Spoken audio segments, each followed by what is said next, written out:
Hello everyone. Good morning, सुप्रभात, सत श्री अकाल, आदाब, नमस्कार, जय हिंद, वंदे मातरम। दोस्तों, आज चर्चित व्यक्तित्व की इस कड़ी में हम सबसे महान नेता जो कि हमारे स्वतंत्रता संग्राम में सर्वोपरि जिसको रखा जाता है, जिसको हमारे देश का राष्ट्रपिता के रूप में जाना जाता है, जो भारत में नहीं पूरी दुनिया में अपनी सोच, अपनी अहिंसा और अपने कार्यों से लोगों को लोहा मनवाया है। कई सारे बड़े नेता जो हैं, जो भी दुनिया में बहुत बड़े लीडर रहे हैं अपने अपने देश का, उन्होंने इनसे जो है वो एक तरीके से इनको आदर्श के रूप में रखा था। तो ये कोई और नहीं, कौन है? महात्मा गांधी। इनसे रिलेटेड प्रश्न जो हैं अक्सर बनते रहते हैं। ठीक है, तो इनसे रिलेटेड जो भी होगा, चूँकि काफ़ी लंबा इनका जो है इतिहास में एक तरीके से नाम चलता है और काफ़ी इम्पोर्टेंट है प्रश्न पूछने की दृष्टि से एग्जाम्स में, तो इसलिए इनको एक नहीं 2-3 वीडियोज में जो होगा उसको कवर किया जाएगा। लेकिन मैं आप लोगों को इसके लिए अश्योर करना चाहूँगा, इनसे रिलेटेड जो भी प्रश्न बन सकते हैं उन सबको हम लोग आने वाले 2-3 वीडियो जो भी जितनी भी लग पाएंगी उसमें पूरा का पूरा इनको बारे में जानेंगे और जो क्वेश्चन बन सकते हैं वो सारी चीज़ों को देखेंगे। ठीक है, तो आइए इनके बारे में शुरू करते हैं। नॉर्मली कुछ चीज़ें जो आप जानते हैं, जो कि चूँकि पढ़ाते समय हमें भी देखने की ज़रूरत है। पहले पूछा जाता था इनका पूरा नाम क्या था? मोहनदास करमचंद गांधी। और इनका जन्म कब हुआ था? 2 अक्टूबर 1869 में, पोरबंदर, गुजरात में। बात समझ में आया? और इसी दिन जो होता है 2 अक्टूबर को ही हम लोग क्या मनाते हैं? यूएन द्वारा घोषित किया गया है विश्व अहिंसा दिवस।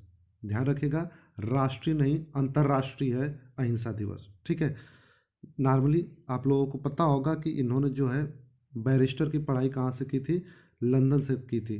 ठीक है, अगर इनका हम लोग बेसिक कंसेप्ट को समझते हुए चलते हैं तो इन्होंने दक्षिण अफ्रीका में जो है रंग भेद के खिलाफ लड़ाई लड़ते हुए जो है सत्याग्रह का विचार जो है उसको विकसित किया था। ठीक है, और अगर हम बात करते हैं कि ये भारत में वापस कब आए थे, तो ये भारत में वापस आज ही के दिन यानी 9 जनवरी 1915 को वो क्या किए थे? भारत वापस आए थे। और इनका जो राजनीतिक गुरु है उसको किससे माना जाता है? गोपाल कृष्ण गोखले जी को माना जाता है इनका राजनीतिक गुरु। ठीक है, तो आज ही के दिन जो है 9 जनवरी को ये जब भारत आए थे, इसलिए हम लोग प्रतिवर्ष 9 जनवरी को क्या मनाते हैं?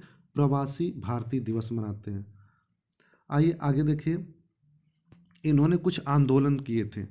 ठीक है, इन सारे आंदोलनों को, इन सारी चीज़ों को जब भी, जैसे वो अफ्रीका से जब भारत 1915 में आए थे तो अफ्रीका जब गए थे उसमें उन्होंने क्या क्या वहाँ पे आंदोलन किए थे, किस किस संस्थान को उन्होंने वहाँ पे स्थापित किया था, इन सारी चीज़ों को हम लोग एक एक करके देखते हैं। अभी बस एक तरीके से मैं शुरुआती फेज में आप लोगों को बता देना चाहता हूँ कि हमें किस किस बातों पर देखना है। जैसे अगर बात किया जाए तो उन्होंने 1917 में क्या किया था? चंपारण सत्याग्रह किया था। ठीक है, तो चंपारण सत्याग्रह के लिए आपको पता होगा कि राजकुमार शुक्ला जी जो थे वो आए थे और इनको जो है 1916 में जहाँ पे लखनऊ का अधिवेशन हुआ था वहाँ पे गांधी जी को ही नेतृत्व के रूप में चुना गया कि आप जाइए और चंपारण में जाके वहाँ की समस्याओं को देखिए, किसान आंदोलन के। ठीक है, उसके बाद असहयोग आंदोलन। ठीक है, जलियांवाला बाग हत्याकांड या फिर बाकी जो भी वहाँ पे चीज़ें चली थी इसको भी हम लोग डीपली देखा जाएगा। उसके बाद दांडी मार्च सभी लोगों को याद होगा, इन्होंने कब किया था? 1930 में किया था। भारत छोड़ो आंदोलन जो है 1942 में चला था। ठीक है, अगर इनके दर्शन शास्त्र की बात किया जाए, सिद्धांत जो इनका था वो क्या था? प्रश्न पूछता है कि निम्न में से कौन सा सिद्धांत नहीं था। ठीक है, तो उनका जो सिद्धांत था वो क्या था? अहिंसा, यानी कि जो भी अन्याय होगा उसके खिलाफ शांतिपूर्ण जो होगा उसके शांतिपूर्ण ढंग से उसका विरोध करना। ठीक है, सत्याग्रह, सत्य और धैर्य दोनों चीज़ें। ठीक है, सत्याग्रह में आपको सत्य और धैर्य दोनों का है, इसी के आधार पर इनका जो संघर्ष था वो चलता रहा। उसके अलावा इन्होंने सर्वोदय की भी बातें की। ठीक है, सभी लोगों का उदय यानी सामुदायिक जो एकता होती है, गरीबों का उत्थान होता है, समाज में समानता होती है। ठीक है, शिक्षा को लेके भी इन्होंने बहुत सारे प्रयास किए थे। तो ये सारा सर्वोदय में उनका आता है। उसके बाद स्वदेशी चीज़ों की बात करते हैं तो भारतीय जो वस्त्र थे उनके लिए जो उत्पाद थे उनका उपयोग करने के लिए कहे थे, ठीक है। विदेशी चीज़ों के बहिष्कार के रिलेटिव भी बातें करते हैं।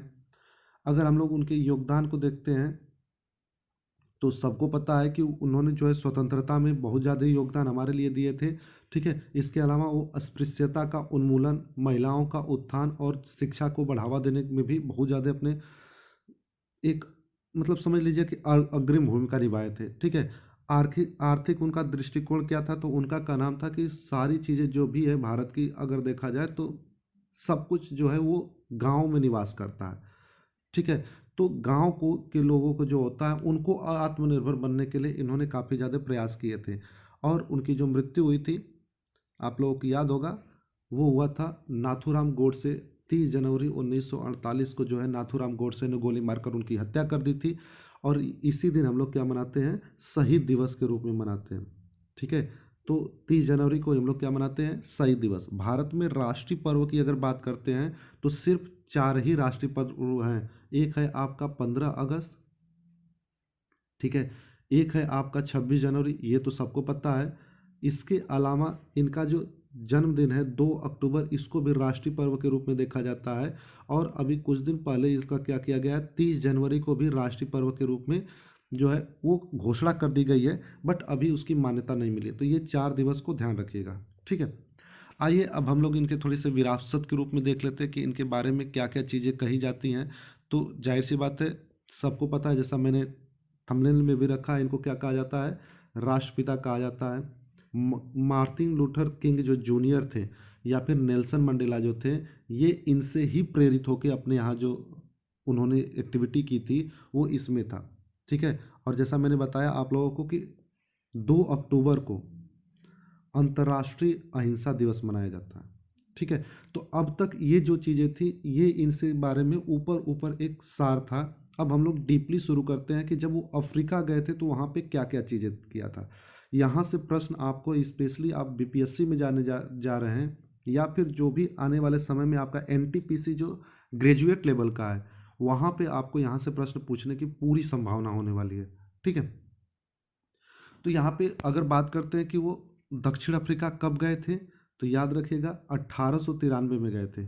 कब गए थे, आए तो 1915 में थे, ठीक है, लेकिन गए कब थे, 1893 में, ठीक ना। ऐसा नहीं कि वो 1915 में पहली बार आए थे, बीच में वो आते रहते थे, बट ध्यान रखिएगा परमानेंटली वो 1915 में आए थे, जिसलिए हम लोग प्रवासी भारतीय दिवस मनाते हैं। गए क्यों थे, तो वहाँ पे उनका एक दोस्ती थी, एक तरीके से कह सकते हैं, दादा अब्दुल्ला से, ठीक है, जो कि एक गुजरात के ही व्यापारी थे दादा अब्दुल्ला। उनके लिए वहाँ पे कुछ जो समस्याएं आ गई थी अफ्रीका में, और इसलिए वो जो हुआ उनकी कानूनी लड़ाई लड़ने के लिए गए थे, ठीक है। तो प्रश्न आपसे पूछा जा सकता है कि क्यों गए थे, तो याद रखिएगा दादा अब्दुल्ला की जो कानूनी लड़ाई थी 1893 में, वहाँ पे लड़ने के लिए वो गए थे, ठीक है। वही चीज़ यहाँ पे है कि जो दादा अब्दुल्ला थे दक्षिण अफ्रीका में एक व्यापारी थे, ठीक है, और कुछ व्यावसायिक विवाद होने के कारण उनके जो है इस केस के रूप में उनको चुना गया था, ठीक है। जब वहाँ पे वो जाते हैं, गांधी जी जब 1893 में वहाँ पे जाते हैं तो वहाँ पे उन्होंने देखा था कि भारतीयों के साथ जो है भेदभाव और नस्ली उत्पीड़न बहुत ज़्यादा वहाँ पे है, ठीक है। और आप लोगों ने ये कहानी छोटे पर पढ़ी होगी, क्लासेज में पढ़ाई जाती है कि जो पिट्सबर्ग स्टेशन है, ठीक है। याद रखिएगा इसका पूरा नाम, वैसे तो नॉर्मली पिट्सबर्ग ही बोला जाता है, लेकिन इसका पूरा नाम जो होगा पीटर मैरिजबर्ग, ठीक है, पीटर मैरिजबर्ग होता है। उस स्टेशन पे जो हुआ, इनको प्रथम श्रेणी के जो डिब्बे थे उसे बाहर ढकेल दिया गया था सिर्फ नस्ल के आधार पे। हालांकि इन्होंने जो है टिकट ले रखा था, बट वहाँ पे अंग्रेजों के लिए क्या था कि वो मतलब जो प्रथम श्रेणी टिकट होता है या प्रथम श्रेणी के जो डिब्बा होते थे उसमें सिर्फ गोरे लोग ही ट्रेवल कर सकते हैं। बाकी जो वहाँ पे ब्लैक पीपल हुआ करते थे या फिर जो भारतीय थे उनको उसमें ट्रेवल करने की अनुमति नहीं थी। इन्होंने टिकट लिया था, ये जाके आराम से बैठे थे, लेकिन वहाँ पे क्या हुआ, इनको डिब्बे से बाहर फेंक दिया गया था, ठीक है। ये उनका वहाँ पे अनुभव था। और उसके बाद क्या हुआ, उन्होंने कुछ आंदोलन शुरू कर दिए, ठीक है, जिसमें पहला आंदोलन आपसे प्रश्न पूछ सकता है कि नटाल इंडियन कांग्रेस, या इसको इंडियन नटाल कांग्रेस भी बोला जाता है, इसकी स्थापना कब किए थे, 1894 में। तो एक आप याद रख लीजिएगा कि पहले वो गए कब थे, वो गए थे 93 में। वहाँ पे क्यों गए थे, तो वहाँ पे जो उनके दादा अब्दुल्ला थे उनके केस के लिए गए थे, लेकिन पिट्सबर्ग जो था वहाँ पे उन्होंने क्या किया था, उनको जो है जब ट्रेन से ढकेल दिया जाता था बाहर, तो वहाँ पे 1894 में उन्होंने क्या किया, स्थापना किया था किसका, इंडियन नटाल कांग्रेस का। ठीक है, क्यों किया था, क्योंकि गांधी जी जो अफ्रीका में भारतीय रहते थे उनके अधिकारों की लड़ाई अब यहाँ से शुरू कर देते हैं। तो ध्यान रखिएगा 1894 को बहुत इंपॉर्टेंट है, कई बार प्रश्न में पूछा है। इंडियन नटाल कांग्रेस की स्थापना कब किए थे, 1894 में। ठीक है, उसके बाद उन्होंने सत्याग्रह आंदोलन शुरू किया था अफ्रीका में। ध्यान रखिएगा सत्याग्रह आंदोलन भारत में चंपारण से शुरू होता है, लेकिन अफ्रीका में इन्होंने 1906 में ही कर दिया था। ठीक है, हालांकि इससे पूर्व जो है 1901 में वो भारत में आए थे, और यहाँ से जो है कांग्रेस जो अधिवेशन हो रहा था 1901 में, वहाँ पे वो जाके बैठे थे, उस अधिवेशन में पहली बार भाग भी लिए थे।